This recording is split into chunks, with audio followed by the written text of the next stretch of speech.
എല്ലാ മലയാളി ഓഡിയൻസും എൻ്റെ അടുത്ത് ഈ പറയുന്ന പോലെ ഭയങ്കര ദേഷ്യത്തിലാണ്. കാരണം ചോട്ടാ മുംബൈ എന്ന് പറഞ്ഞ സിനിമയിൽ ചെട്ടിക്കുളങ്ങര ഡാൻസ് കളിച്ചുകൊണ്ടിരിക്കുന്ന സമയത്ത് ആ ഡാൻസ് നിർത്തിക്കുന്ന ഞാനാണ് തലേന്നുള്ളി. ഞാൻ ഡയറക്ടറെ അടുത്ത് പറഞ്ഞത് ഈ പാട്ട് കഴിഞ്ഞിട്ട് ഞാൻ വന്നാൽ പോരെന്ന്, എവിടെയെങ്കിലും തലയിറങ്ങി കിടക്കട്ടെ അതുവരെ.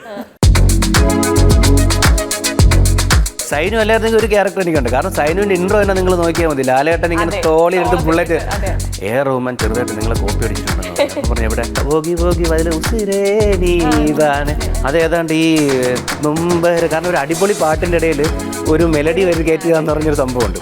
അപ്പം ഞാൻ നിങ്ങളെ കോപ്പി ഇവിടെ മിണ്ടായിരടാ. ഭയങ്കര വലിയ എക്സ്പീരിയൻസ്. നമ്മൾ ഈ പറയില്ല ലൈഫ് നല്ല സ്മൂത്തായി പോയിക്കൊണ്ടിരിക്കുമ്പോൾ ദൈവം പെട്ടെന്നൊരു പീക്ക് ഒരു പീക്ക് തരില്ല. ആ ഒരു എക്സ്പീരിയൻസിലൂടെയാണ് ഞാൻ ഇപ്പോൾ സഞ്ചരിച്ചുകൊണ്ടിരിക്കുന്നത്. സൈനുവിന് ഡയലോഗിലുണ്ട്, എന്തെങ്കിലും പ്രശ്നം തലേ ടൂൾസ് എടുക്കണോ അതോ കൈപ്പണി മതി. കാരണം ചോര തിളച്ചിരിക്കുന്ന പ്രായമാണ്. ഒരു സൈഡിൽ ആൽസാറ്, ഒരു സൈഡിൽ ജഗതി ചേട്ടൻ, രാജൻ പി ദേവങ്ങൾ, സിദ്ദീഖ.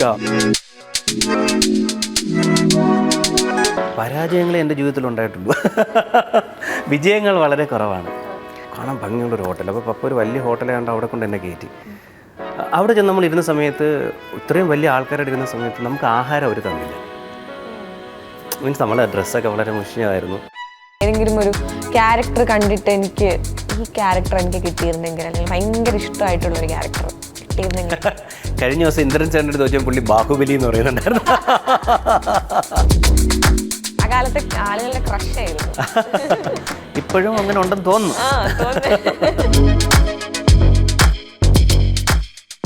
മലയാളികൾക്ക് പ്രത്യേകിച്ച് ആമുഖങ്ങളൊന്നും കൊടുക്കേണ്ട ആവശ്യമില്ലാത്തൊരു നടനാണ് നമുക്കിപ്പോൾ ഉള്ളത്, നമ്മുടെ പ്രിയപ്പെട്ട മണിക്കുട്ടൻ.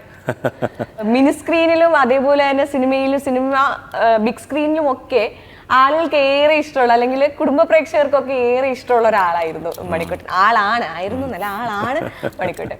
അപ്പോൾ കുറേ കാലങ്ങൾക്ക് ശേഷം ചോട്ടാ മുംബൈ എന്ന് പറയുന്ന സിനിമയുടെ റീ റിലീസിലൂടെ വീണ്ടും ഒരു സജീവമായിട്ട് നമ്മൾ കണ്ടു വരികയാണ്. ചേട്ടാ, എങ്ങനെയുണ്ട് ലൈഫൊക്കെ, എങ്ങനെ പോകുന്നു? അവിടെ നിന്ന് നമുക്ക് തുടങ്ങാം. ലൈഫ് വളരെ സന്തോഷമായിട്ട് പോകുന്നു. ഈ പറയുന്ന പോലെ നമ്മുടെ പാഷനും ഏണിങ് ഓഫ് ലിവിങ് ഒരു സംഭവമാണ്.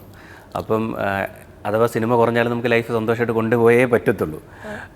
പിന്നെ ഈ പറയുന്ന പോലെ ഇപ്പോൾ അത്യാവശ്യം കയ്യിൽ ബാങ്ക് ബാലൻസ് ഒക്കെ ആയി, അതുകൊണ്ട് ലൈഫ് അങ്ങനെ സ്മൂത്തായിട്ട് പോയിക്കൊണ്ടിരിക്കുകയാണ്. പിന്നെ സന്തോഷം എന്ന് പറയുന്നത്, ചോട്ടാ മുംബൈ ഞാൻ റീ റിലീസിൻ്റെ കാര്യം പറഞ്ഞതുകൊണ്ട് ഞാൻ ആദ്യം കാണുന്നത് കോഴിക്കോട് നിന്ന് തിരുവനന്തപുരത്താണ്. ആ ഫസ്റ്റ് റിലീസായ സമയത്ത് 18 വർഷം മുന്നേ. അപ്പോൾ ഇപ്പം ഞാൻ അതുകൊണ്ട് കൊച്ചിയിൽ തന്നെ കാണാൻ വന്നു, first day first show with fans. അപ്പം അത് സത്യം പറഞ്ഞാൽ ഈ അതിൻ്റെ ചാനൽ റേറ്റ് എടുത്ത ആൾക്കാർ ഈ പറയുന്ന പോലെ ഞായറാഴ്ചകളിലും ഹർത്താൽ വരുമ്പോഴും ഒക്കെ ഇങ്ങനെ ചാനലിൽ ഇട്ടുകൊണ്ടിരിക്കുകയാണ് ഈ സിനിമ. അപ്പം റീ റിലീസ് വന്നപ്പോൾ നമ്മൾ വിചാരിച്ചു ഓക്കെ നോർമലായിട്ട് പോകാമെന്ന് വിചാരിച്ചു. പക്ഷേ തിയേറ്ററിൽ ചെന്ന് നമ്മൾ കണ്ട സമയത്ത് ഭയങ്കര വലിയൊരു എക്സ്പീരിയൻസ് ആയിരുന്നു. കാരണം ഓരോ സീനിലൂടെയും പ്രേക്ഷകർ സിനിമയ്ക്കകത്തൂടെ സഞ്ചരിക്കുന്നത് നമ്മൾ കണ്ടിട്ടുണ്ട്. കാരണം സീന് ഡയലോഗുകൾ അവർ പറയുക, പാട്ട് വരുമ്പോൾ ഡാൻസ് ചെയ്യുക, ഫൈറ്റ് ചെയ്യുക, ഇടിയടാ എന്ന് പറഞ്ഞ് നിൽക്കുക. അങ്ങനെ ഒരു അവസ്ഥ എനിക്ക് തോന്നുന്നത് അന്ന് അത് എത്രത്തോളം ഉണ്ടായിരുന്നു എനിക്കറിയില്ല. പക്ഷേ ഇന്ന് ആ ഒരു ഫീൽ കണ്ടപ്പോഴത്തേന് ഒരു പുതിയ സിനിമയൊക്കെ റിലീസായി നമ്മളിരുന്ന് കാണുന്ന ഫീലായിരുന്നു. ഭയങ്കര വലിയ എക്സ്പീരിയൻസ്. നമ്മൾ ഈ പറയില്ല ലൈഫ് നല്ല സ്മൂത്തായി പോയിക്കൊണ്ടിരിക്കുമ്പോൾ ദൈവം പെട്ടെന്നൊരു സന്തോഷത്തിൻ്റെ ഒരു പീക്ക് തരില്ല. ആ ഒരു എക്സ്പീരിയൻസിലൂടെയാണ് ഞാൻ ഇപ്പോൾ സഞ്ചരിച്ചുകൊണ്ടിരിക്കുന്നത്. എൻ്റെ ഒരു 4-5 ചോദ്യത്തിനുള്ള ഉത്തരം ഒരുമിച്ച് പറഞ്ഞു. ഓക്കെ, അപ്പം ഞാൻ അത് തന്നെയാണ് പറയുന്നത്. 18 വർഷങ്ങൾക്ക് മുൻപ് എനിക്കൊന്ന് തിരുവനന്തപുരത്തും കോഴിക്കോടുമായിട്ടാണ് കാണുന്നത്. അതിനുശേഷം ഈ അടുത്താണ് കൊച്ചിയിൽ വരുന്നത്. അപ്പം ഞാനൊരു വീഡിയോയിൽ മണിക്കുട്ടനും ചേട്ടനും അതേപോലെ തന്നെ ചേട്ടനും രണ്ടുപേരോട് നിൽക്കുന്നത്. അപ്പം തിയേറ്ററിന് തിരി കൊളുത്തിയിട്ട് എന്താ പറയാ വീഡിയോ എടുക്കുകയാണ്, വളരെ കൂളായിട്ട് നിന്ന് പുള്ളി.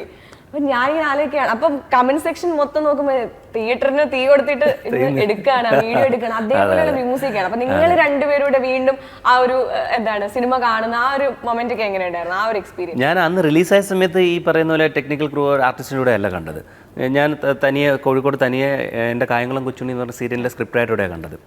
ഇത് സത്യം പറഞ്ഞാൽ രാഹുൽ രാജേട്ടൻ ആറാടുകയാണ്. കാരണം ആറാറൊക്കെ ഓരോ മ്യൂസിക്കിനും കയ്യടിയും അദ്ദേഹം ചെയ്ത്. ഇപ്പം അന്ന് ഇത്രത്തോളം പാട്ട് ആഘോഷമെന്ന് എനിക്കറിയില്ല, പക്ഷെ ഇന്ന് പാട്ട് വരുമ്പോൾ കൂടെ ഡാൻസ് ചെയ്യുന്നു. ഈ തല എന്നുള്ള പാട്ട് പ്രേക്ഷകർ പാടുകയാണ്. ഓരോ വരി, എല്ലാ പാട്ടിലും ഓരോ വരി അവർ പാടുകയാണ്. അതുപോലെ തന്നെ നൊമ്പരം ഒരു ലൈൻ എത്താൻ വേണ്ടിയാണ് ഭയങ്കര നമുക്ക് അത്രയും ഹൈയിൽ നിൽക്കുന്ന ഒരു പാട്ടിന് പെട്ടെന്നൊരു വളരെ എന്താണ് ഒരു സ്ലോ ഇത് തന്ന് അങ്ങനെ പോകുന്നൊരു ഭാഗമാണ്. അതെ, ആ പാട്ട് ആ വരികളൊക്കെ ആൾക്കാർ ഏറ്റുപാടുന്നു. ഞാൻ സത്യം പറഞ്ഞ രാഹുലേട്ട് ഇങ്ങനെ ഇരുന്ന് രാഹുലേട്ട് ഇങ്ങനെ ആറാടിക്കൊണ്ടിരിക്കും മനസ്സിൽ. ഈ മറ്റേ നമ്മളൊരു സിനിമയിലല്ലേ എല്ലാവരും പാടുമ്പോൾ സൈക്കോ കേൾക്കുന്ന. പക്ഷേ ഭയങ്കര സന്തോഷത്തിലായിരുന്നു രാഹുലേട്ടൻ. കാരണം അദ്ദേഹം എടുത്ത ആ എഫേർട്ടിന്, അതുപോലെ തന്നെ ഓരോ ക്യാരക്ടർ ഇൻട്രോയ്ക്ക് കൊടുക്കുന്ന വിജയം, അതുപോലെ തന്നെ തലയ്ക്ക് കൊടുത്തൊരു മറ്റേ ചെട്ടിക്കുളങ്ങര സോങ്ങിൻ്റെ ഇതും തലയ്ക്ക് കൊടുക്കുന്ന ഇത്, അതുപോലെ മണിച്ചേട്ടൻ്റെ ഇൻട്രോ, അതൊരു നമുക്ക് എന്താ പറയണ്ട, ഒരു ക്ലാസിക് ആയിട്ടൊരു ഇൻട്രോ ഒക്കെയാണ്, ഭയങ്കര സ്റ്റൈലിഷ് ആയിട്ടൊരു ഇത്. എന്നാൽ ലോക്കൽ ഗുണ്ടയല്ല, എന്നാൽ ലോക്കലായിട്ടൊരാളാണ്. പക്ഷേ പുള്ളിയുടെ പ്രവൃത്തികളെല്ലാം ഒരു ഇൻ്റർനാഷണൽ സെറ്റപ്പാണ്. അപ്പോൾ എല്ലാ ഇതും നമ്മൾ അപ്പോൾ രാഹുലേട്ടൻ്റെ അടുത്തിരുന്ന് കാണാൻ സാധിച്ച വലിയ സന്തോഷം. കാരണം ഓരോ മ്യൂസിക്കൊരു പുള്ളി അതെങ്ങനെയാണ് ഇതിങ്ങനെയാണ്. അപ്പം ഞാൻ രാഹുലേട്ടനോട് പറഞ്ഞു റഹ്മാൻ ചെറുതായിട്ട് നിങ്ങളെ കോപ്പി അടിച്ചിട്ടുണ്ടെന്ന് പറഞ്ഞു. അപ്പം പറഞ്ഞു എവിടെ? ഞാൻ പറഞ്ഞു മറ്റേ അസുര നരകാന ഭോഗി ഭോഗി വതിലെ ഉസിരേ നീതാണ്, അതേതാണ്ട് ഈ നൊമ്പര. കാരണം ഒരു അടിപൊളി പാട്ടിൻ്റെ ഇടയിൽ ഒരു മെലഡി വരി കയറ്റുക എന്ന് പറഞ്ഞൊരു സംഭവമുണ്ട്. അപ്പം ഞാൻ നിങ്ങളെ കോപ്പി ഇവിടെ മിണ്ടായിരടാ. അപ്പൊ അടിപൊളി ഒരു എക്സ്പീരിയൻസ് ആയിരുന്നു. വളരെ സന്തോഷമുള്ള എക്സ്പീരിയൻസ്. ഇൻട്രോ സീന്റെ സമയത്തൊക്കെ ഇപ്പം ചേട്ടന്റെ ആണെങ്കിലും ഇൻട്രോ സീന്റെ സമയത്തൊക്കെ ഭയങ്കര കയ്യടി ഉണ്ടായിരുന്നു. ഈ ഒരു കുറെ വർഷങ്ങൾക്ക് ശേഷം ഒന്ന് ആലോചിച്ച് നോക്കൂ, 2007 ഇറങ്ങിയ ഒരു സിനിമ 2025 എത്തിയിട്ടും ആളുകൾ അതിനകത്ത് ഓരോ ഇൻട്രോ സീൻസിനും ഓരോ ക്യാരക്ടേഴ്സിനും അവർ ഓർത്തിരിക്കുന്നു. ആ ക്യാരക്ടറിനെ ഓർത്ത് നിൽക്കുന്ന ആ ഒരു സംഭവമൊക്കെ കണ്ടപ്പോൾ എന്താണ് ഫീൽ ചെയ്തത്? സന്തോഷം. കുറെ കാലത്തിന് ശേഷം എന്നെ കാണിച്ചപ്പോൾ ആൾക്കാർ കൈയടിച്ച് കണ്ട്. അത് ആ ക്യാരക്ടറിന് റിലേറ്റ് ചെയ്യുന്നതുകൊണ്ടാണ്. നമ്മളിപ്പോൾ ചോട്ടാ മുംബൈ ഒരു എൻ്റർടൈൻമെൻറ്റ്, ഇപ്പം നമ്മൾ കാണുമ്പോൾ അതൊരു ക്ലാസിക് കൾട്ട് എൻ്റർടൈൻമെൻ്റ് ആണ്. അത് നേരത്തെ കണ്ടപ്പോൾ ഒരു ഫാമിലി എൻ്റർടൈനർ ആയിരുന്നു. ഇപ്പോൾ വീണ്ടും ഇത്രയും വർഷം കഴിഞ്ഞ് ഇറങ്ങുമ്പോൾ ആൾക്കാരത് ആഘോഷിക്കുന്നുണ്ടെങ്കിൽ അത് ക്ലാസിക് കൾട്ട് തന്നെയാണ്. അപ്പം നമ്മളീ പറയുന്ന പോലെ എവിടെയൊക്കെ ഒരു എൻ്റർടൈൻമെൻറ്റ് ഫിലിമിൽ അല്ലെങ്കിൽ ഒരു ആഘോഷമാക്കുന്ന സിനിമയിൽ ഈ കഥാപാത്രം നമ്മളെ കാണാൻ സാധിച്ച, ഓരോ പ്രേക്ഷകൻ കാണുമ്പോൾ ആ പ്രേക്ഷകനായിട്ട് റിലേറ്റ് ചെയ്യാൻ സാധിച്ച, അല്ലെങ്കിൽ ആ ഇമോഷൻസിലൂടെ സഞ്ചരിക്കാൻ സാധിക്കുമ്പോഴാണ് കൂടുതൽ പ്രേക്ഷകർ അതിനെ എൻജോയ് ചെയ്യുന്നത്, ആഘോഷിക്കുന്നത്. ഇപ്പോൾ ചോട്ടം, ഇപ്പോൾ ബെന്നിച്ചേട്ടന് സത്യം പറഞ്ഞാൽ എൻ്റെ കൂടെ ബെന്നിച്ചേട്ടൻ ബെന്നി പി നായരമ്പലം അദ്ദേഹം ഉണ്ടായിരുന്നു. അപ്പോൾ അദ്ദേഹം ഓരോ ഡയലോഗ് ആൾക്കാർ പറയുമ്പോൾ പ്രേക്ഷകരെന്ന് പറയുമ്പോൾ അദ്ദേഹം ഭയങ്കരമായിട്ട് സന്തോഷിക്കുക. കാരണം ആ എഴുത്ത് അദ്ദേഹത്തിൻ്റെ ഒക്കെ ഒരു ക്രിയേഷൻ ആണല്ലോ. ഞങ്ങൾ അന്ന് അവിടെ മിസ് ചെയ്ത് അൻവർ റഷീദിക്കയാണ്. കാരണം അൻവർ റഷീദിക്ക് അന്ന് തിയേറ്ററിലായിരുന്നു. പക്ഷേ പുള്ളിയുടെ വൈഫും അതുപോലെ കുഞ്ഞും ഉണ്ടായിരുന്നു. അവർ ഭയങ്കരമായിട്ടിരുന്ന് എൻജോയ് ചെയ്തിട്ടുണ്ട്. അപ്പോൾ ഞാൻ അൻവർക്കെ വിളിച്ച് പറഞ്ഞു, ഇക്ക നിങ്ങളിവിടെ ഉണ്ടായിരിക്കണോ ഇത് എന്ന്. അപ്പം പറഞ്ഞ് എടാ ഇത്രയും വർഷം കഴിഞ്ഞത് ഇങ്ങനെ ആഘോഷിക്കുമെന്ന് ഞാൻ ഒരിക്കലും വിചാരിച്ചില്ല. അപ്പോൾ ഞാൻ അങ്ങനെ നിങ്ങളെ ജനങ്ങൾ സ്നേഹിക്കുന്നുണ്ട്, നിങ്ങളിൽ അത്രമാത്രം വിശ്വാസം ആൾക്കാരുണ്ട്, ഞങ്ങൾക്ക് ഉറപ്പായിരുന്നു എന്തായാലും ആഘോഷിക്കും എന്നുള്ളത്.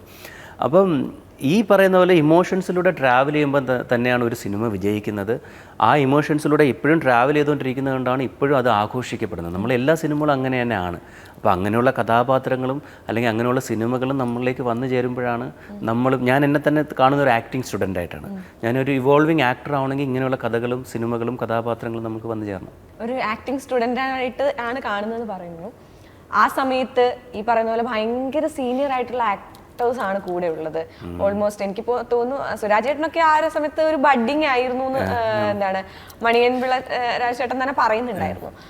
പക്ഷെ എന്നാലും ഈ പറയുന്നത് പോലെ എല്ലാവരും അവരവരുടെ ഇതില് ഭയങ്കര, എനിക്കൊന്ന് ബിജുക്കുട്ടൻ ചേട്ടനൊക്കെ എന്താ പറയാ ഭയങ്കരമായിട്ട് ഓരോ എക്സ്പ്രഷൻസ്, ചിലപ്പോ ലാലേട്ടൻ സംസാരിക്കുകയായിരിക്കും, പക്ഷെ പുറയിരുന്ന എക്സ്പ്രഷൻസ് മൊത്തം ഇടുന്നത് ബിജുക്കുട്ടൻ ചേട്ടനായിരിക്കും, ഫുൾ എക്സ്പ്രഷൻസ് ഇടുന്നത്. അപ്പൊ ഇങ്ങനെ ഓരോരുത്തർക്കും ഓരോരോ എന്താണ് ഭയങ്കര ഡീറ്റെയിലിംഗ് ഉള്ള ക്യാരക്ടേഴ്സ് ആണ്. ഈ ക്യാരക്ടേഴ്സിന്റെ ഒരു പ്രത്യേകത ഉണ്ടല്ലോ, ഓരോ ക്യാരക്ടറിനും ഓരോരോ ഇത് ഡ്രസ്സിംഗ് സ്റ്റൈലിൽ തന്നെ ഇവർക്ക് വ്യത്യാസമുണ്ട്.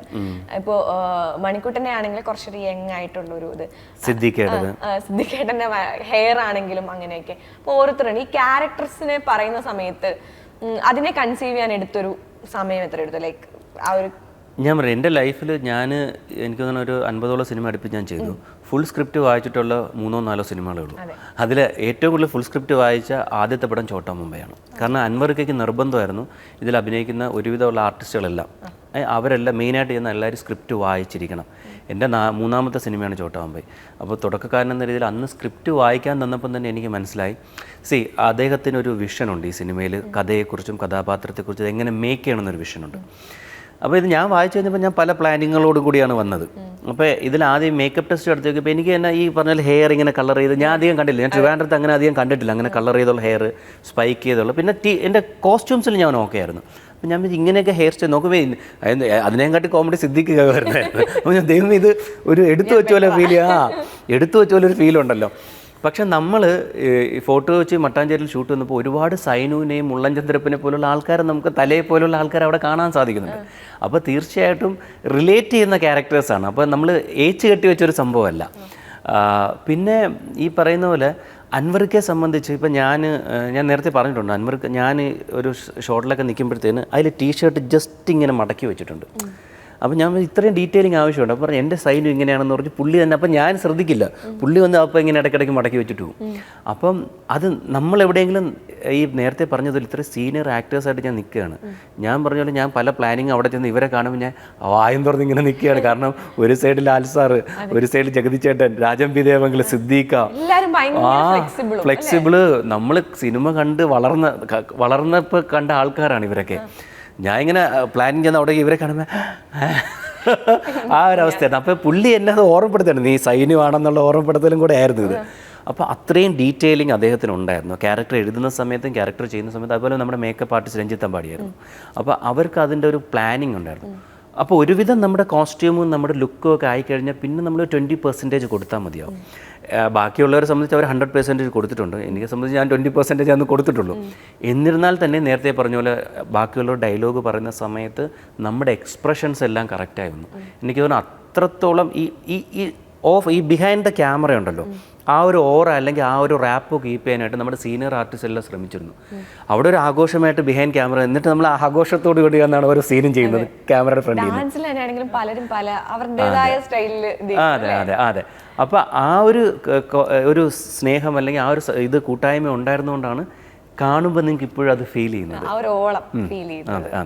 ഇപ്പോ സൈനു എന്ന് പറഞ്ഞൊരു ക്യാരക്ടർ, അതങ്ങനെ നമുക്കറിയാം ഓരോരുത്തർക്കും പറ്റിയ ക്യാരക്ടേഴ്സാണ് അതിനകത്ത് ചെയ്തിരിക്കുന്നത്. ബട്ട് സ്റ്റിൽ ഈ ക്യാരക്ടർ എനിക്ക് കിട്ടിയിരുന്നെങ്കിൽ നല്ലതായിരുന്നു എന്ന് തോന്നിയ ചോട്ടാ മുംബൈയിൽ തന്നെ ഒരു ക്യാരക്ടർ വേറെ ഏതെങ്കിലും തോന്നിയിട്ടുണ്ടായിരുന്നു, സൈനു അല്ലായിരുന്നെങ്കിൽ? എനിക്ക് സൈനു കിട്ടിയതന്നെ വലിയ കാര്യമായിട്ട്. സൈനു അല്ലായിരുന്നെങ്കിൽ ഒരു ക്യാരക്ടർ എനിക്കുണ്ട്. കാരണം സൈനുവിൻ്റെ ഇൻട്രോ തന്നെ നിങ്ങൾ നോക്കിയാൽ മതി. ലാലേട്ടൻ ഇങ്ങനെ തോളി എടുത്ത് ബുള്ളറ്റ്, അത് ഹീറോയിൻസിന് പോലും അങ്ങനെ ഒരു ഇൻട്രൊഡക്ഷൻ കിട്ടില്ല. അത് ഇതായിട്ട് പറയല്ല. അപ്പം എനിക്ക് തോന്നുന്നു സൈനുവിനല്ല പിന്നെ ഞാൻ ആരെയാണ് ആഗ്രഹിക്കേണ്ടത് ഇങ്ങനെ കിടത്തിക്കൊണ്ട്. നമ്മുടെയൊക്കെ പ്രിയപ്പെട്ട ലാലേട്ടൻ മലയാള സിനിമയുടെ അല്ലെങ്കിൽ ഇന്ത്യൻ സിനിമയുടെ തന്നെ സ്വകാര്യ അഹങ്കാരമാണ്. എന്നിട്ട് അതേ ഇങ്ങനെ ഇരുത്തി കൊണ്ടുവരിക എന്ന് പറഞ്ഞാൽ എത്ര കാലമായാലും പ്രേക്ഷകരത് ഓർത്തിരിക്കും. എനിക്ക് സൈനു മതി, വേറെ ആരും വേണ്ട. അതിനകത്ത് ഓരോ ക്യാരക്ടേഴ്സിന്റെ കാര്യം ഞാൻ പറഞ്ഞ സമയത്ത് ഏറ്റവും കൂടുതൽ നമ്മൾ പിന്നിലേക്ക് നോക്കിക്കഴിഞ്ഞാൽ, പിന്നിലേക്കല്ല ഇപ്പോഴും ഫേസ്ബുക്കിലും ആണെങ്കിലും ഇൻസ്റ്റയിലൊക്കെ ആണെങ്കിലും ഏറ്റവും കൂടുതൽ മീംസിൽ വരുന്ന പിക്ചേഴ്സ് കൂടുതലും ചോട്ടാ മുംബൈയിലെയാണ്. ഈ മീമായിട്ട് ഇപ്പൊ എന്താ പറയാ, ബിജുക്കുട്ടൻ ചേട്ടൻ ഇങ്ങനെ ദേഷ്യപ്പെട്ട് പല്ല് വെച്ച് കാണിക്കുന്ന, അതേപോലെ തന്നെ രാജൻ പി ദേവേട്ടൻ ഇങ്ങനെ കാണിക്കുന്നത്, ഇങ്ങനെ കുറെ മീം ഐക്കോണിക് ആയിട്ടുള്ള എക്സ്പ്രഷൻസ് വരുന്നത്. പിന്നെ എനിക്കൊന്നും സിദ്ദിഖേട്ടനാണെങ്കിലും മറ്റേ തലേ നമ്മൾ ആരാധിച്ചിട്ടേ ഉള്ളൂ ആ സാധനം നമ്മൾ ആരാധിച്ചു. പിന്നെ ഇത് എന്താണ് കുപ്പി കൊണ്ട് വന്നിട്ടുള്ള ഇങ്ങനെയുള്ള മീം മെറ്റീരിയൽ ആയിട്ടുള്ള കുറേ എന്താണ് എക്സ്പ്രഷൻസും കാര്യങ്ങളും ഭയങ്കര ഐക്കോണിക് ആയിട്ടുള്ള ഭയങ്കര വിവിഡ് ആയിട്ടുള്ള എക്സ്പ്രഷൻസും കോമഡിയും അവിടെ വർക്ക്ഔട്ട് ആയിട്ടുണ്ട്. ഇപ്പം ഈ സാധനമൊക്കെ ഇറങ്ങിക്കഴിഞ്ഞാൽ ക്രിഞ്ച് എന്ന് ആളുകൾ പറയും. ഇതല്ല, ലൈക്ക് ഒരു കോമഡി പടം ഇറങ്ങുന്ന സമയത്ത് പലതിനെയും ക്രിഞ്ച് എന്ന് പറയുന്ന ഒരു രീതി എത്തിയിട്ടുണ്ട്. അപ്പോൾ ഇന്നായിരുന്നു ചോട്ടാ മുംബൈ ഇറങ്ങിയിരുന്നതെങ്കിൽ ഇത്രയും ഫ്രീ ആയിട്ട് ചെയ്യാൻ പറ്റുമെന്ന് തോന്നുന്നുണ്ടോ? ഇല്ല, ഇതിൽ ഈ പറയുന്ന പോലെ അതിൻ്റെ ഇത് തിരക്കഥ, കഥ, അതുപോലെ ഡയറക്ഷൻ സൈഡിലാണ് ഇരിക്കുന്നത്. നമ്മൾ വിശ്വസിച്ച് നമ്മൾ ഇവരോട് അങ്ങ് നിൽക്കുകയാണ്. എനിക്ക് തോന്നുന്നു അൻവറിനെ സംബന്ധിച്ച് ഡെയിലി അപ്ഡേഷൻ നടന്നുകൊണ്ടിരിക്കുന്ന, അതേ സിനിമകളെക്കുറിച്ച് കാണുകയും സിനിമ പഠിക്കുകയും അപ്ഡേഷൻ ചെയ്തുകൊണ്ടിരിക്കുന്ന, ഞാൻ എന്നെ അഭിനയ വിദ്യാർത്ഥിയെ കാണുന്ന പോലെ തന്നെ അദ്ദേഹം സിനിമ അങ്ങനെ മനസ്സിലാക്കുന്ന ഒരാളാണ്. അതുകൊണ്ട് തന്നെ ഈ അപ്ഡേഷനുള്ള സ്ഥലത്ത് ഇപ്പം ഞാൻ സീനിയർ ഡയറക്ടറിൻ്റെ പേര് പറയണമെങ്കിൽ ജോഷി സാറ്. ഞാൻ ഏത് cinema first day first show കാണാൻ പോയപ്പോൾ അവിടെ ജോഷി സാർ ഉണ്ടാവും. അപ്പോൾ അങ്ങനെയൊക്കെ അപ്ഡേഷൻ ചെയ്യുന്ന ആൾക്കാർ നമ്മുടെ ഇൻഡസ്ട്രിയിലുണ്ട്. അങ്ങനെ അപ്ഡേറ്റ് ചെയ്യുന്ന ആൾക്കാരെ സംബന്ധിച്ച് ഇന്നത്തെ കാലഘട്ടത്തിൽ ഈ പ്രേക്ഷകരോട് തന്നെ സഞ്ചരിക്കാൻ സാധിക്കും. ചിലപ്പോൾ നമ്മൾ എല്ലാ സിനിമകളും വിജയിക്കണം, എല്ലാ സിനിമകളും പ്രേക്ഷകരെ എൻജോയ് ചെയ്യണമെന്ന രീതിയിൽ എടുക്കുന്ന ചില പരാജയങ്ങൾ വരാം. പക്ഷേ എൻ്റെ അറിവിൽ ചോട്ടാ മുംബൈ, ഇപ്പോൾ അൻവർക്ക്, ബെന്നി പി നരമ്പൽ ആ ടീമാണ് വരുന്നതെങ്കിൽ ഉറപ്പായിട്ടും ഇന്നത്തെ പ്രേക്ഷകരെ തൃപ്തിപ്പെടുത്തുന്ന സംഭവങ്ങൾ തന്നെ അതിലുണ്ടാവും. കാരണം നമ്മൾ നേരത്തെ പറഞ്ഞു, ഇപ്പോൾ മീംസായിട്ടും ഇതൊക്കെ വരുന്നുണ്ടെങ്കിൽ ഡെയിലി ലൈഫിൽ നമ്മൾ റിലേറ്റ് ചെയ്യുന്ന കാര്യങ്ങൾ ഉള്ളത് കൊണ്ടാണ് നമ്മൾ ഈ മീംസും കാര്യങ്ങളും അയക്കുന്നത്. ഇപ്പോൾ നമ്മൾ കൂട്ടുകാരുടെ അടുത്ത് എന്തെങ്കിലും സംസാരിക്കുമ്പോൾ അനുയോജ്യമായ സ്ഥലത്തല്ലേ അയക്കുമല്ലോ, അല്ലാത്തൊരു യോജ്യമല്ലാത്ത സ്ഥലത്ത് അയക്കില്ലല്ലോ. അപ്പം നിങ്ങളുടെ ലൈഫിൽ സംഭവിക്കുന്നുണ്ട്. പിന്നെ ഇന്നത്തെ സിനിമകൾ നമ്മൾ പ്രേക്ഷകർ മാറുന്നതനുസരിച്ച് സിനിമ കൊടുക്കണം. അല്ലാതെ നമ്മൾ കടുംപിടുത്തം പിടിച്ച് ഇങ്ങനെ സിനിമ ചെയ്യത്തുള്ളൂ. End of the day cinema എന്ന് പറഞ്ഞത് കാണുന്ന ഓഡിയൻസ് ഓഡിയൻസിനും കൂടെ ചേർത്തുള്ളതാണ്. പക്ഷെ നമ്മളൊരു ക്രിയേറ്റീവ് സൈഡിൽ നിന്നുകൊണ്ട് നമ്മളൊരു കാര്യം പ്രേക്ഷകരായിട്ട് കമ്മ്യൂണിക്കേറ്റ് ചെയ്യാൻ ആഗ്രഹിക്കുന്നു. അത് പ്രേക്ഷകരെ അവരെ മുഖവിലേക്ക് എടുത്തുകൊണ്ട് തന്നെ ചെയ്യുകയാണ്. അപ്പോൾ അങ്ങനെ വരുന്ന സിനിമകൾ ഇരു കൈ നീട്ടി സ്വീകരിക്കുന്നുണ്ട്. ഇപ്പം നമ്മൾ നോക്കട്ടെ, ഈ മഞ്ഞുമേൽ ബോയ്സ് വന്ന സമയത്ത് കുട്ടേട്ട എന്നൊരു വിളി എല്ലാവരും നമ്മൾ പിന്നെ അതിനുശേഷം കുട്ടേട്ടാ അത്രത്തോളം ആവേശം. അങ്ങനെയുള്ള സിനിമകളൊക്കെ വരുന്ന സമയത്ത് നമ്മൾ എവിടെയെങ്കിലുമൊക്കെ റിലേറ്റ് ചെയ്യാൻ സാധിക്കുന്നതുകൊണ്ട് ഉള്ള സിനിമകൾ ആൾക്കാർ പോകുന്നുണ്ട്. അല്ലെങ്കിൽ ഇതിൻ്റെ മുകളിൽ വരുന്നപ്പോഴായിരിക്കും ചിലപ്പോൾ ആൾക്കാർ ഓഡിയൻസ് അവരെ കൂടെ നിൽക്കാതെ വരുന്നത്. ഇപ്പം നമ്മൾ ചോട്ടാ മുംബൈ തന്നെ ഇന്ന് ഞാൻ അൻവർക്കയോട് സംസാരിച്ചപ്പോൾ അന്ന് നമ്മൾ ഇത്രത്തോളം ആഘോഷിച്ചോ എന്നൊരു സംശയമുണ്ട്. പക്ഷേ ആഘോഷിച്ചിരുന്നു, ഇല്ലെന്ന് പറയുന്നില്ല. പക്ഷെ ഇന്ന് അതിനേക്കാൾ വലിയ രീതിയിൽ അത് ആഘോഷിക്കപ്പെടുന്നു.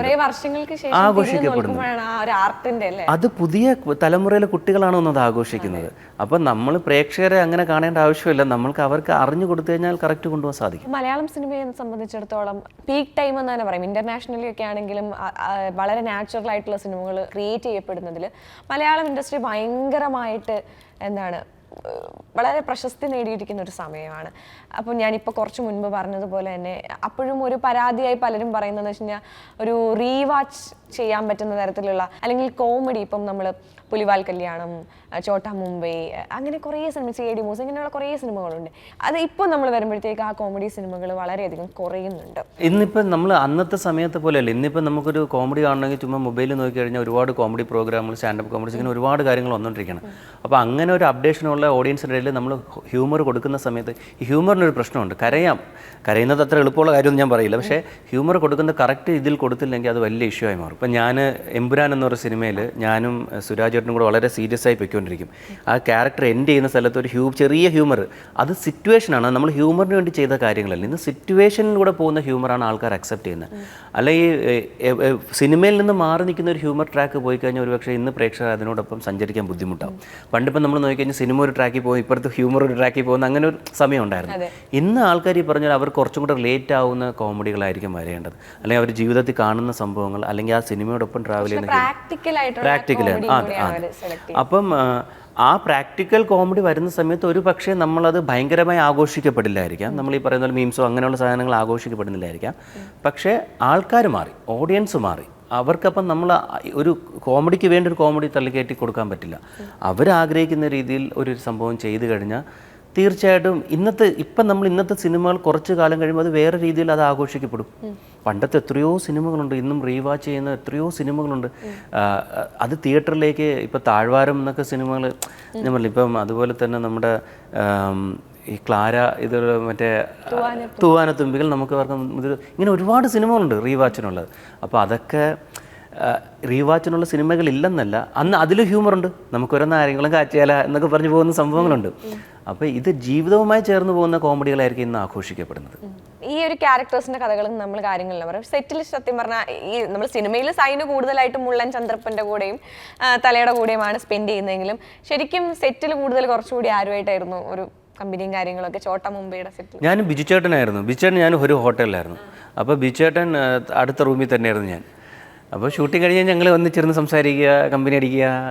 ബിജുചേട്ടനും അതായത് ഈ കുട്ടീനെ പോലെ തോളത്ത് വെച്ച് അങ്ങനെ ഒരു സംഭവം പറയുന്നുണ്ടായിരുന്നല്ലോ, ലാലേട്ടൻ കൊണ്ടുവരുന്നു പറയും. അപ്പോൾ ബിജുചേട്ടൻ പുറകിൽ മറ്റേ ചട്ടയും മുണ്ടൊക്കെ കൊടുത്ത് അത് ലാലേട്ടൻ്റെ അവസ്ഥ എന്തെങ്കിലും ചിന്തിച്ചു നോക്കി. എന്നെ ഇങ്ങനെ ഇരുത്തണം, ബാക്കിൽ ബിജുചേട്ടൻ എഴുന്നേറ്റ് ഇങ്ങനെ കാണാം. അപ്പോൾ ഈ ബുള്ളറ്റ് ഓട്ടിക്കണം, ഈ ബുള്ളറ്റിൻ്റെ വെയിറ്റ്, അത് സത്യം പറഞ്ഞാൽ ലാലേട്ടനാണ് ഞങ്ങൾ അനുഭവിച്ചത്. ബിജുചേട്ടൻ്റെ ഒരു ഹ്യൂമർ സൈഡ് കൂടുതലായിട്ട് ബെന്നിച്ചേട്ടൻ്റെ സിനിമകളിലൂടെ നമുക്ക് കാണാൻ സാധിച്ചിട്ടുണ്ട്. ഇപ്പോൾ പോത്തൻ വാവയായാലും. അപ്പോൾ എനിക്ക് തോന്നുന്നു അവർ തമ്മിലുള്ള ഫ്രണ്ട്ഷിപ്പ്. അപ്പോൾ ഈ ചോട്ടാമ്പയിൽ കുറച്ച് കൂടുതലായിട്ട് ഈ സുശീലൻ്റെ ക്യാരക്ടറിലൂടെ നല്ല ഗംഭീര ഒരു ആക്ടറാണ് അദ്ദേഹം. പല്ലൊക്കെ തേച്ചിട്ട് പല്ലിയപ്പും കുളിയും കഴിഞ്ഞല്ല, മക്കളെ ഉപദേശിക്കാതെ പോയി കുറേ എപ്പിക് ഡയലോഗ്, എല്ലാ ഡയലോഗ് ഓർത്തിരിക്കുന്നുണ്ടല്ലോ. ഇന്നലെ ഒന്നുകൂടെ കണ്ടതിന്റെ ഒരു ഹാങ് ഓവർ. അപ്പോൾ അങ്ങനെ കുറേ ഡയലോഗുകളും കാര്യങ്ങളുണ്ട്. പിന്നെ ഈ ക്യാരക്ടേഴ്സിന് ഇപ്പോൾ പലരും ഈ പറഞ്ഞ പോലെ വരുന്ന സമയത്ത് ഇത്രയും കമ്പനി ആവണമെന്നില്ല, ഈ സെറ്റിലെത്തിയതിനു ശേഷമായിരിക്കുമല്ലോ ഈ ഒരു കമ്പനിയും കാര്യങ്ങളും അല്ലെങ്കിൽ ഈ ഒരു ഓളം കിട്ടുന്നത്. അപ്പൊ അതിലേക്ക് നയിക്കാനായിട്ട് ഫസ്റ്റ് നിങ്ങൾക്ക് എന്തെങ്കിലും ഒരു ഒരു ആക്ടിങ് അങ്ങനെ എന്തെങ്കിലും ഒരു ഇല്ല. ഇത് ഫസ്റ്റ് ഡേ, എൻ്റെ ഷൂട്ട് ഫസ്റ്റ് ഡേ എന്ന് പറയുന്നത് നമ്മൾ മറ്റേ ഇതൊക്കെ ലാൽ സാറുമായിട്ട് നേരെ ഷൂട്ടിങ് കിടക്കുക. ലാൽ സാറും ഞങ്ങളെല്ലാം കൂടെ അച്ഛനെ കാണാൻ മറ്റേ ഡ്രസ്സൊക്കെ ആയിട്ട് വരുന്നതാണ് ഇതായിട്ട് പോകാനായിട്ട്. ആലോചിച്ച് നോക്കുക, അത് വലിയ സീനാണ്. മറ്റേ ബി എക്കാരന് ജോലി കിട്ടില്ല, പിന്നെയാണ് എനിക്ക് എന്ന് പറയുന്ന ആ സീനാണ്. ഇപ്പോ വളരെയധികം ചർച്ച ചെയ്യപ്പെടുന്നുള്ളതാണ് ആ ഒരു മീമായിട്ടെന്നല്ല റിയൽ ലൈഫിൽ ഡയലോഗ് ഇപ്പോഴും സംസാരിക്കുന്നുണ്ട്. അപ്പോൾ ഈ സീനാണ് ഞാൻ സത്യം പറഞ്ഞാൽ ആദ്യം ഒന്ന് പതറി. കാരണം എൻ്റെ അടുത്ത് സിദ്ദീഖ, അതുപോലെ ലാൽ സാറ്, ബിജുക്കുട്ടൻ ചേട്ടൻ, സായി ചേട്ടൻ ഒക്കെയാണ് എൻ്റെ ഫ്രണ്ടിൽ നിൽക്കുന്നത്. പക്ഷേ ആദ്യത്തെ ഷോട്ട് കഴിഞ്ഞിട്ട് നമ്മളൊരു കുറച്ച് ടൈം എടുത്തു അടുത്ത ഷോട്ട് കഴിഞ്ഞാൽ. അത് എനിക്കൊന്ന് അൻവർ സാർ മനഃപൂർവ്വം അത് ചെയ്തതാണെന്ന് തോന്നുന്നു. ആ സമയത്ത് ഞങ്ങളെല്ലാം കൂടി ഇങ്ങനെ ബൈക്കിൻ്റെ ചുറ്റും ഇങ്ങനെ സംസാരിച്ചു. ഈ സംസാരിച്ച് കഴിഞ്ഞപ്പോൾ ഞാൻ നോക്കിയപ്പോൾ എൻ്റെ സുഹൃത്തുക്കളൊക്കെ, എൻ്റെ വീടിനടുത്തുള്ള കുട്ടികളൊക്കെ ആയിട്ട് സംസാരിക്കുന്ന ഒരു ഫീലായിരുന്നു ലാൽ സാർ. അപ്പം അത് അവർ മനഃപൂർവ്വമായിട്ട് തന്നതായിരുന്നു. കാരണം ഇല്ലെങ്കിൽ ഈ സൈനു എന്നുള്ള ക്യാരക്ടേഴ്സിന് ഒരുപാട് ഇമ്പോർട്ടൻസ് ഉള്ളതാണ്. ഇപ്പം നമ്മൾ നോക്കിക്കഴിഞ്ഞാൽ പല ഏജ് ഗ്രൂപ്പിലുള്ള ആൾക്കാർ ഈ തലയുടെ ഗ്യാങ്ങിലുണ്ട്. പ്രായം ചെന്ന പാമ്പു ചാക്കോയുണ്ട്, ഈ പറയുന്ന പോലെ സുശീലനുണ്ട്, മുള്ളൻ ചന്ദ്രപ്പനുണ്ട്, ജഗതിച്ചേട്ടൻ്റെ പടക്കം ബഷീറുണ്ട്. ഇതിൽ ഈ പറയുന്ന പോലെ യങ്സ്റ്റേഴ്സിൻ്റെ ഒരു പ്രതിനിധിയാണ് ഈ പറയുന്ന പോലെ സൈനു. അതായത് വളരെ ഏജ് കുറഞ്ഞ BA കഴിഞ്ഞ് ഇങ്ങനെ നിൽക്കുന്ന ലൈഫ് ഒരു വലിയ സീരിയസ് ആയി കാണുന്നത്. അപ്പോൾ ഇയാളെയും കൂടെ ഈ സിനിമയോടൊപ്പം സഞ്ചരിക്കണം, ഇയാൾ ഇവരോടൊപ്പം സഞ്ചരിക്കണം. ഇവർ ഭയങ്കര തോളിക്കായിട്ടൊക്കെ നടക്കണം. മണിക്കുട്ടൻ ഒരുപക്ഷെ ഒരു തോളിക്കായിടാൻ ഭയങ്കര ബുദ്ധിമുട്ടായിരിക്കും. പക്ഷേ ക്യാരക്ടർ ഒന്ന് നോക്കുമ്പോഴത്തേന് ഇവർ തോളിൽ ഞാൻ അന്തം വിട്ടിരിക്കുക. ആ കുറച്ച് നേരം സംസാരിച്ചപ്പോഴത്തേനും അവർ ഓട്ടോമാറ്റിക്കലി നമ്മളുടെ ഒരു ഫ്രണ്ട്ഷിപ്പ് ജനറേറ്റ് ചെയ്തു. ആദ്യമല്ല അവസാന ദിവസം വരെ ആ ഭയം ഉണ്ടായിരുന്നു. പക്ഷേ നമ്മൾ ആ സംസാരത്തിനിടയിൽ ഇങ്ങനെ ഒരു ഫ്രണ്ട്ഷിപ്പ് അവർ ക്രിയേറ്റ് ചെയ്തു. അത് നമ്മുടെ സീനിയർ ആക്ടേഴ്സിനെ സമ്മതിച്ചേ പറ്റുള്ളൂ. കാരണം അവർ അങ്ങനെ ഒരു ഫ്രണ്ട്ഷിപ്പ് ക്രിയേറ്റ് ചെയ്തു. അന്ന് ക്യാരവൻ രണ്ടൊന്നും ഉണ്ടായിരുന്നെങ്കിൽ ആ ക്യാരവൻ ഇപ്പോൾ അത് ഷൂട്ടിങ് കഴിയുമ്പോൾ ഇങ്ങനെ ഇന്ന് സംസാരിച്ചിരിക്കും. അത് തന്നെയാണ് സൈനു ഇന്ന് നിങ്ങൾ കാണുമ്പം, അല്ലെങ്കിൽ നിങ്ങൾ എന്നെ ആരെങ്കിലുമൊക്കെ അപ്രീഷിയേറ്റ് ചെയ്യുമ്പോൾ എൻ്റെ സീനിയർ ആർട്ടിസ്റ്റിനോടും എൻ്റെ ഡയറക്ടറോടും സ്ക്രിപ്റ്റ് റൈറ്ററോടും എൻ്റെ ക്യാമറാമാനോടും, ഒബ്വിയസ്ലി അദ്ദേഹമാണ് നമ്മൾ ഇത്ര ഭംഗിയായിട്ട് കാണിക്കുന്നത്, അവരോടാണ് ഞാൻ നന്ദി പറയാൻ ആഗ്രഹിക്കുന്നത്. കാരണം എനിക്ക് അവസാന ദിവസം വരെ അവസാന ഷോട്ട് വരെയും ക്യാമറയുടെ ഫ്രണ്ടിൽ പോകുമ്പോൾ ഒരു ടെൻഷൻ ഉണ്ടായിരുന്നു ഇവരോട് നിൽക്കുമ്പോഴും. പക്ഷേ സിനിമ കണ്ട ആർക്കും അത് തോന്നിയില്ല. ഒരു പക്ഷേ ലാലേട്ടനേക്കാളും കൂടുതലായിട്ടുള്ള ഫൈറ്റ് സീക്വൻസ് അതിൻ്റെ അകത്ത് ഏറ്റവും കൂടുതലുള്ള മണിക്കുട്ടനാണ്.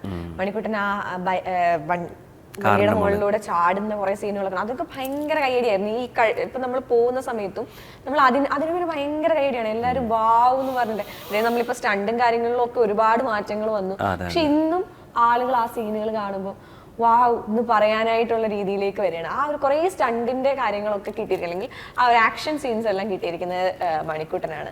അപ്പൊ അതെന്താണ് സൈനുവിന് തന്നെ ആ ഒരു ഇതിൽ കിട്ടാൻ? ഇല്ല, സൈനുവിന് ഡയലോഗിലുണ്ട് എന്തെങ്കിലും പ്രശ്നം തലേ ടൂൾസ് എടുക്കണോ അതോ കൈപ്പണി മതി, കാരണം ചോര തിളച്ചിരിക്കുന്ന പ്രായമാണ്. അതാണ് അത് ഈ പറയുന്ന പോലെ ഞാൻ ചെയ്യാൻ വില്ലിങ് ആണെങ്കിലും ചോരുണ്ടെങ്കിലും നമുക്ക് ചിത്രം വരയ്ക്കാൻ സാധിക്കത്തുള്ളൂ. അപ്പോൾ അവർ ചെയ്യിപ്പിക്കാൻ തയ്യാറായാൽ മാത്രമേ നമുക്ക് സിനിമയാണ്. അപ്പോൾ ആക്ഷൻ സീക്വൻസ് എന്താ ഞാൻ ചെയ്യാൻ തയ്യാറായിരുന്നു. പക്ഷേ എനിക്ക് വേണ്ടി ഈ പറയുന്ന കോൺഫിഡൻസ് ഉണ്ടായിരുന്നു. അത് അൻവർക്കെയും അതുപോലെ തന്നെ നമ്മുടെ ഫൈറ്റ് മാസ്റ്ററും അതിന് വേണ്ടി ഒരു സ്പേസ് ഉണ്ടാക്കി തന്നു. നമ്മൾ ഈ കാറിൻ്റെ മുകളിൽ കൂടെ ജമ്പ് ചെയ്യണത് യഥാർത്ഥത്തിൽ തന്ന ഫൈറ്റ് കൊറിയോഗ്രാഫി ഇല്ലായിരുന്നു. ഞാൻ ചെന്ന് മാസ്റ്റർ എനിക്ക് എന്തെങ്കിലും ഒരു സാധനം, ഇങ്ങനെയുള്ള സിനിമയിൽ നമ്മൾ എന്തെങ്കിലും ചെയ്താൽ ആൾക്കാർ കാണുള്ളൂ. ഇത് എല്ലാ സിനിമാ പ്രേക്ഷകരും കാണുന്ന ഒരു സിനിമയാണ്. നമ്മൾ നായകനായിട്ട് അഭിനയിച്ച സിനിമ എത്രത്തോളം ആൾക്കാർ കാണുമെന്ന് നമുക്കറിയില്ല. അപ്പോൾ ഈ സിനിമയിൽ നമുക്ക് എന്തെങ്കിലുമൊക്കെ ചെയ്യാൻ സാധിക്കത്തുള്ളൂ, സിഗ്നേച്ചർ ആയിട്ടുള്ള. അവർ റിക്വസ്റ്റ് ചെയ്തപ്പോഴാണ് ഇങ്ങനെ ഒരു ഷോട്ട് വെച്ച് അവിടെ നിന്ന് അൻവർക്ക് പറഞ്ഞു എങ്കിൽ നമുക്കിത് സംഭവം ചെയ്തേക്കാന്ന്. ചെയ്ത് കഴിഞ്ഞപ്പോഴത്തേനും സത്യം പറഞ്ഞാൽ ലാൽ സാർ വിളിച്ച് അപ്രീഷിയേറ്റ് ചെയ്തു. ബെന്നിച്ചേട്ടൻ അന്ന് പിന്നെ ഇത് കണ്ടു കഴിഞ്ഞിട്ട് എന്നെ വിളിച്ച് അപ്രീഷിയേറ്റ് ചെയ്തു. അന്ന് എഡിറ്റിംഗ് നടക്കുന്ന സമയത്ത് ഡോൺ മാക്സ് അവരൊക്കെ വിളിച്ച് അപ്രീഷിയേറ്റ് ചെയ്തു. അപ്പോൾ വലിയ സന്തോഷം തോന്നും നമ്മളെടുക്കുന്ന ഒരു എഫേർട്ടിൽ. അപ്പം അത് സിനിമയിൽ തന്നെ ഉണ്ടാവും, മീൻസ് അങ്ങനെ ചിലത് എഡിറ്റ് ചെയ്ത് പോകാൻ ചാൻസ് ഉണ്ട്. ഇത് ഒരിക്കലും അവർ എഡിറ്റ് ചെയ്ത് കളഞ്ഞില്ല.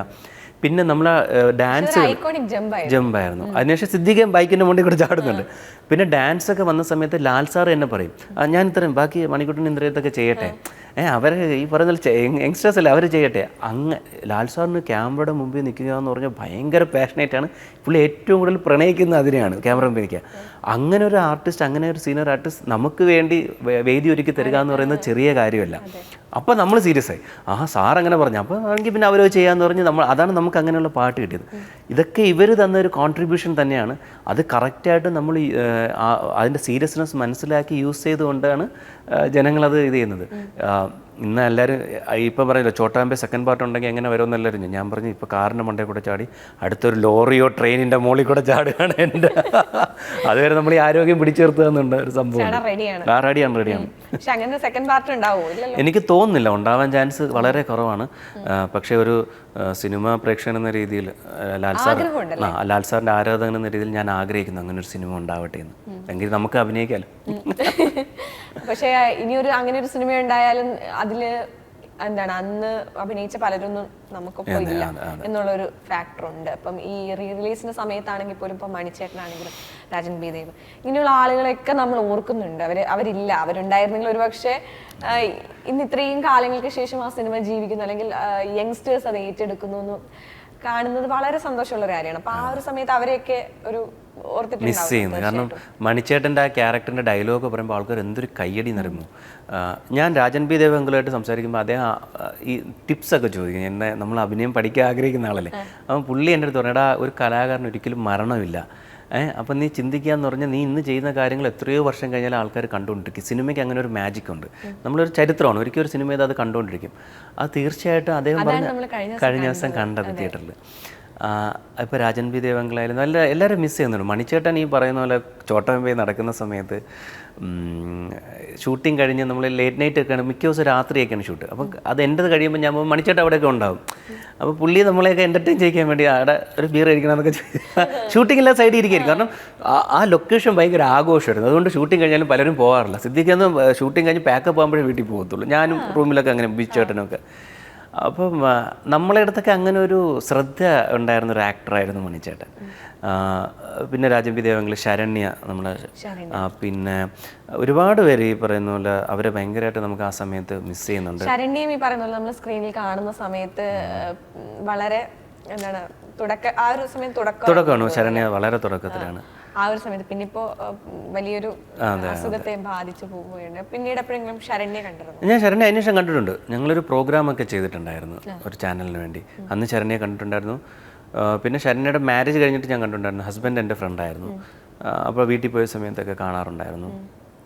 വലിയ വിഷമമാണ് ശരണ്യയുടെ കാര്യമൊക്കെ. പിന്നെ അവർ ചോദിക്കും, എടാ നിനക്ക് ഓർമ്മയുണ്ടോ ഞാൻ പിന്നെ മറക്കാൻ പറ്റുമോ? എനിക്കുള്ള നല്ല സിനിമകളിൽ ഒന്നാണ് ചോട്ടാമുംബൈ. വളരെ കുറച്ച് സിനിമകൾ. അപ്പോൾ അതിൽ നടന്ന കാര്യങ്ങൾ നമ്മൾ ഒരിക്കലും മറക്കില്ലല്ലോ. പക്ഷേ ഇപ്പോൾ വളരെ കുറച്ച് സിനിമ എന്ന് പറയുന്ന സമയത്ത് ഒരു പക്ഷേ ഓൾമോസ്റ്റ് എല്ലാ കൈൻഡ് ഓഫ് കാര്യങ്ങളും, അതായത് ഇപ്പം ആക്ഷൻ ആണെങ്കിലും കോമഡി ആണെങ്കിലും അല്ലാതെ ക്യാരക്ടർ റോൾസ്, പലതരത്തിലുള്ള ക്യാരക്ടർ റോൾസ് ആണെങ്കിലും മണിക്കുട്ടനെ കൊണ്ട് വളരെയധികം നന്നായിട്ട് ചെയ്യാൻ പറ്റുന്നുണ്ട്. പക്ഷെ അതിനനുസരിച്ചിട്ട് ഒരു സിനിമയിൽ ആ ഒരു ഇതിലേക്ക് എത്താൻ പറ്റിയെന്ന് തോന്നുന്നുണ്ടോ? അതായത് അത് എൻ്റെ ആവശ്യമാണ് സിനിമ ചെയ്യാന്നുള്ളത്, സിനിമയുടെ ആവശ്യമല്ല ഞാൻ നിലനിൽക്കുക എന്നുള്ളത്. അപ്പോൾ സിനിമയ്ക്ക് വേണ്ടി ശ്രമിച്ചു സിനിമകൾ ഒരു പക്ഷേ വരേണ്ടിയിരുന്നു എന്ന് തോന്നിയിട്ടുണ്ടോ? ഞാൻ ചിന്തിക്കുന്നത് കുറച്ചുകൂടെ സിനിമ, കുറച്ചെങ്കിലും സിനിമ വരുന്നു എന്നുള്ളതാണ് ഞാൻ.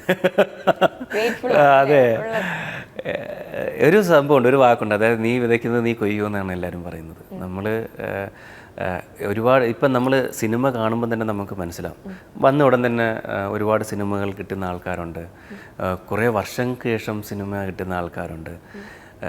എന്നാൽ സിനിമയിൽ നിന്ന് കുറേ കാലം മാറി നിന്നിട്ട് പിന്നെയും സിനിമയിലേക്ക് തിരിച്ചു കൊണ്ടുവരുന്ന ആൾക്കാരുണ്ട്. അപ്പോൾ ഇവരുടെയൊക്കെ ലൈഫ് നമ്മൾ കാണുക. ഒരു കാര്യത്തിന് വേണ്ടി നമ്മൾ ഇറങ്ങി തിരിച്ച് അതിനുവേണ്ടി ശ്രമിച്ചുകൊണ്ടിരുന്ന ഇന്നല്ലെങ്കിൽ നാളെ അത് നമുക്ക് എന്തെങ്കിലുമൊക്കെ തരും. പിന്നെ സിനിമയെ ഞാൻ ഒരുപാട് വിശ്വസിക്കുന്നുണ്ട്. സിനിമയെ നമ്മൾ ആത്മാർത്ഥമായി സ്നേഹിച്ച സിനിമ ഇന്നല്ലെങ്കിൽ നാളെ അതിന് വേണ്ടിയുള്ള ഇത് തരും. ഞാൻ സിനിമയെ വിശ്വസിച്ച് നിൽക്കുകയാണ്. എൻ്റെ പാഷനാണ് സിനിമയാണ്. ആക്ടിങ്ങിനേക്കാൾ സിനിമയാണ് എൻ്റെ പാഷൻ. എൻ്റെ ഏണിംഗ് ഓഫ് ലിവിങ്ങും സിനിമയാണ്. ഇതുവരെ ആരത്തും പോയി കടം ചോദിക്കേണ്ട അവസ്ഥയിൽ ദൈവം അനുഗ്രഹിച്ച്, സിനിമ അനുഗ്രഹിച്ച് അങ്ങനെ ഒരു അവസ്ഥ എനിക്ക് ഉണ്ടായിട്ടില്ല. എൻ്റെ വീട്ടുകാരൻ, ഞാൻ ഡിഗ്രി കഴിഞ്ഞ് നേരെ സിനിമയിലോട്ട് കണ്ണും പൂട്ടി ഇറങ്ങി. അപ്പോൾ വീട്ടുകാർ, എടാ നിനക്കിതിൽ ആരെയും പരിചയമില്ല, ഓക്കെ നീ ചിലവിന് നമുക്ക് തരണ്ട, പക്ഷേ നിൻ്റെ ചിലവിനുള്ള പൈസയെങ്കിലും നീ നോക്കിക്കോണം. അപ്പോൾ ഞാൻ പറയും നോക്കാം നമുക്ക്. അതൊരു വലിയ വെല്ലുവിളിയായിരുന്നല്ലേ? അന്ന് ഇന്നും വെല്ലുവിളി തന്നെയാണ്.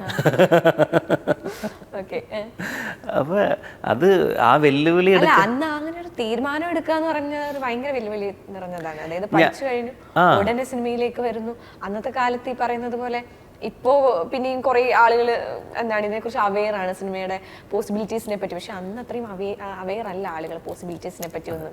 ഇല്ല ഭവന, ഞാൻ ഈ പറയുന്ന പോലെ സിനിമയല്ല, കോളേജ് പഠിത്തം കഴിഞ്ഞിട്ട് അടുത്ത നമ്മുടെ എല്ലാ ആശ്രയ കേന്ദ്രമായ ദുബായിലോ അല്ലെങ്കിൽ അവിടെ എവിടെയെങ്കിലും പ്രവാസ ജീവിതം, അതിനുവേണ്ടി എന്ത് പഠിക്കാം. കാരണം എൻ്റെ കുറച്ച് റിലേറ്റീവ്സ് പ്രവാസികളാണ്. അവരവിടെ പോയി എന്തെങ്കിലും ജോലി ചെയ്യാനുള്ള കാര്യം, അങ്ങനെ അത്ര സീരിയസ് മാത്രമേ ഞാൻ എൻ്റെ ലൈഫിന് കൊടുത്തിട്ടുണ്ടായിരുന്നുള്ളൂ. എന്തോ ഒരു ഭാഗ്യം പോലെ കായംകുളം കൊച്ചുണ്ണി എന്നുള്ളൊരു കഥാപാത്രം എന്നെ തേടി വരുന്നു. 8 എപ്പിസോഡ് ചെയ്യാൻ നിന്ന് ഞാൻ എൻ്റെ അഭിനയ മികവ് കൊണ്ട് 4 എപ്പിസോഡായി കുറയ്ക്കുന്നു അവർ. പക്ഷേ പ്രേക്ഷകർ ഏറ്റെടുത്ത് തന്നെ 250. അപ്പം ഞാൻ അഭിനയം പഠിച്ചിട്ടില്ല ഒരിടത്തും പോയി. എനിക്ക് പഠിക്കാനായിട്ടുള്ള അവസരം ഇപ്പോഴും അങ്ങനെ ഉണ്ടെന്ന് തോന്നുന്നു. തോന്നലെല്ലാം ഉണ്ടാവും.